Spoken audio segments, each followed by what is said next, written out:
Lemminkäinen, a bold and flamboyant hero from the Finnish epic Kalevala, stands out as a larger-than-life figure, one who combines the bravado of a warrior with the charisma of a lover and the complexity of a tragic hero. While he is not part of Norse mythology in the strictest sense, the cultural proximity and shared motifs between the Norse and Finnish mythologies often bring Lemminkäinen into comparative mythology discussions, placing him alongside iconic figures like Loki, Thor, and Sigurd. His story weaves together themes of pride, seduction, loss, and resurrection, echoing the broader mythological traditions of the ancient North. Lemminkäinen is introduced in the Kalevala as a young, handsome, and reckless man. He is a brash adventurer, unafraid of divine forces or dangerous quests. His arrogance is both his charm and his curse. He lives for conquest, both romantic and martial, and views the world as a stage for his exploits. He pursues women with relentless confidence, often disrupting weddings and social harmony. This side of Lemminkäinen makes him a trickster-hero hybrid, reminiscent of Loki's cunning, but with the romantic ambition of a heroic bard. The most iconic tale of Lemminkäinen is his doomed quest to the land of the dead. Eager to win the hand of the Maiden of Pohjola, a mystical northern realm governed by the witch Louhi, Lemminkäinen embarks on a mission to complete impossible tasks. His arrogance blinds him to the warnings of his mother, who fears the dark magic and dangers that await him. During his quest, Lemminkäinen meets a grim fate. He is killed and dismembered by a blind herdsman and thrown into the dark waters of Tuonela, the Finnish underworld. Yet his story does not end there. Lemminkäinen's mother, in a profound act of devotion and mythic significance, searches for his scattered remains.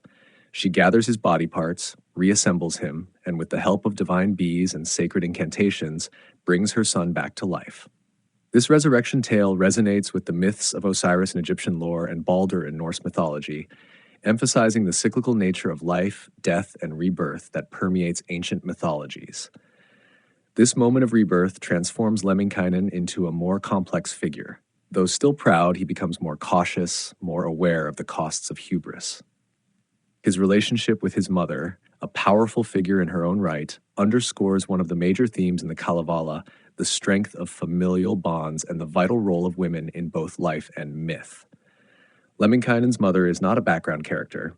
She is his savior, his healer, and a representation of ancestral wisdom and maternal power. Despite this transformation, Lemminkäinen's restlessness remains. He later seeks revenge against the people of Pohjola and continues to live a life filled with conflict and yearning.